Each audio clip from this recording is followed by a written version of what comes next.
राधे राधे। जय श्री कृष्णा। मैं आपके लिए लेकर आई हूँ गुरुवार की व्रत कथा यानी बृहस्पतिवार की पौराणिक व्रत कथा। आइए सुनते हैं गुरुवार की व्रत कथा।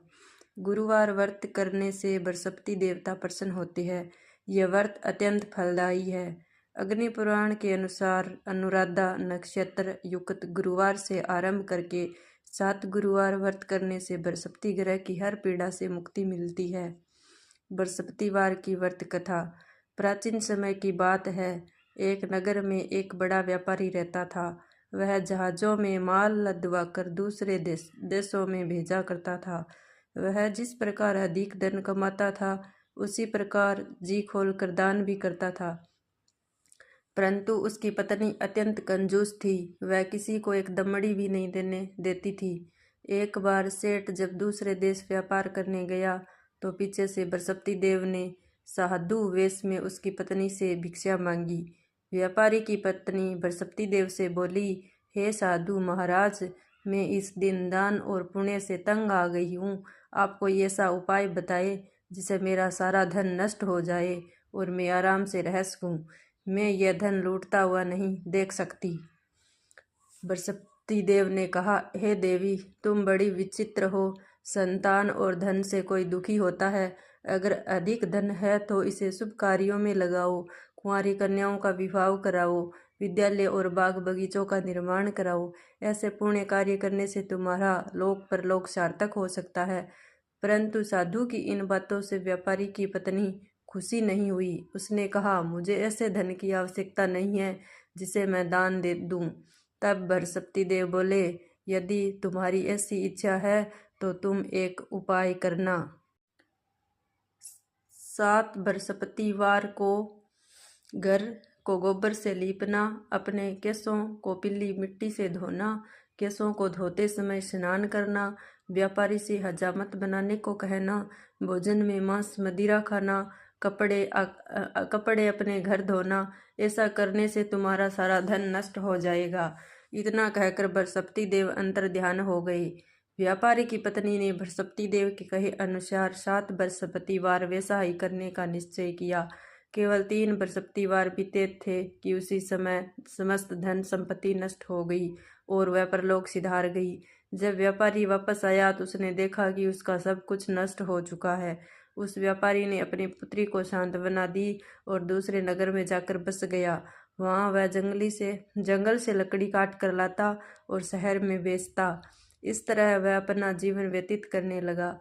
एक दिन उसकी पुत्री ने दही खाने की इच्छा प्रकट की, लेकिन व्यापारी के पास दही खरीदने के पैसे नहीं थे। वह अपनी पुत्री को आश्वासन देकर जंगल में लकड़ी काटने चला गया।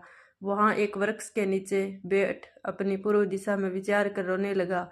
उस दिन बृहस्पतिवार था। तभी वहाँ बृहस्पति देव साधु के रूप में सेठ के पास आए और बोले, ए मनुष्य, तू इस जंगल में किस चिंता में बैठा है? तब व्यापारी बोला, हे महाराज, आप सब कुछ जानते हैं। इतना कहकर व्यापारी अपनी कहानी सुनाकर रो पड़ा। बृहस्पति देव बोले, देखो बेटा, तुम्हारी पत्नी ने बृहस्पति देव का अपमान किया था, इसी कारण तुम्हारा यह हाल हुआ है। लेकिन अब तुम किस प्रकार की चिंता मत करो।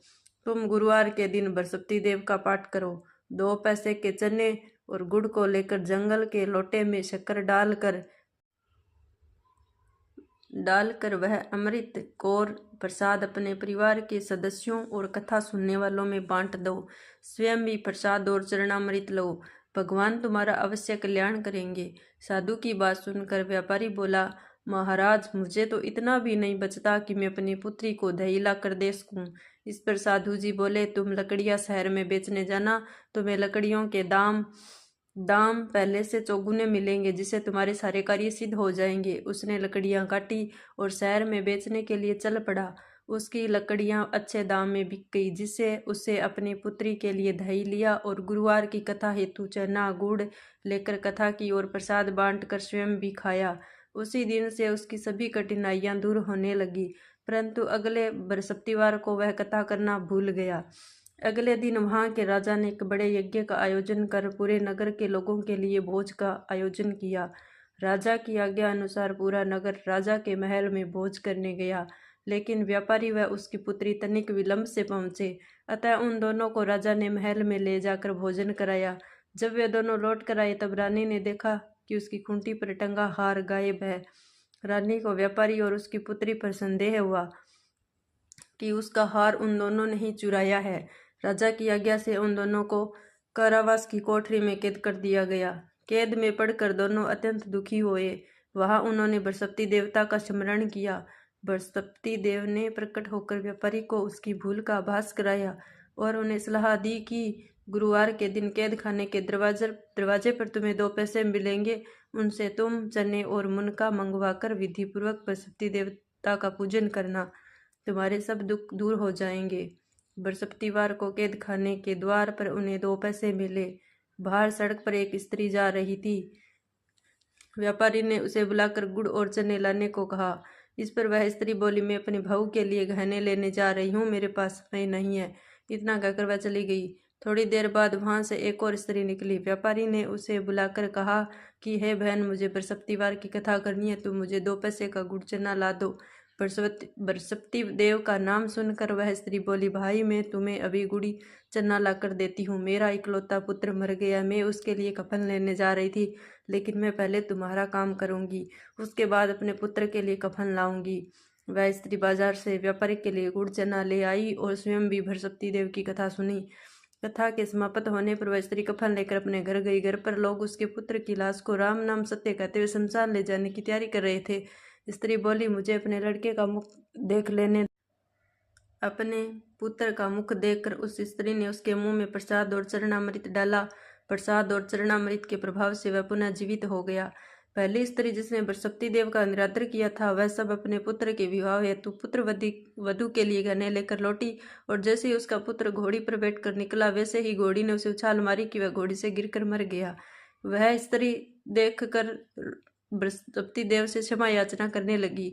उस स्त्री की याचना से बृहस्पति देव साधु वेश में वहां पहुंचकर कहने लगे, देवी तुम्हें अधिक विलाप करने की आवश्यकता नहीं है। यह बृहस्पति देव का अनादर करने के कारण हुआ है। तुम वापस जाकर मेरे भक्त से क्षमा मांगकर कथा सुनो, तभी तुम्हारी मनोकामना पूर्ण होगी। जेल में जाकर उस स्त्री ने व्यापारी से माफी मांगी और कथा सुनी। कथा के उपरांत वह प्रसाद और चरणामृत लेकर अपने घर वापस गई। घर आकर उसने चरणामृत अपने पुत्र के मुख में डाला। चरणामृत के प्रभाव से उसका पुत्र भी जीवित हो उठा। उसी रात बृहस्पति राजा के सपने में आए और बोले, हे राजन, तूने जिस व्यापारी और उसके पुत्र को जेल में कैद कर रखा है, वह बिल्कुल निर्दोष है। तुम्हारी रानी का हार वहीं खूंटी पर टंगा है। दिन निकला तो राजा रानी ने हार खूंटी पर लटका हुआ देखा। राजा ने उस व्यापारी और उसकी पुत्री को रिहा कर दिया और उन्हें आधा राज्य देकर उसकी पुत्री का विवाह उच्च कुल में करवाकर दहेज में हीरे जवाहरात दिए।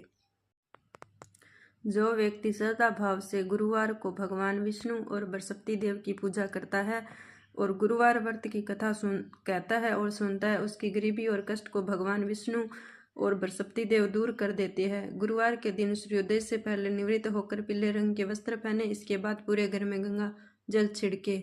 बोलिए बृहस्पति देव महाराज की जय।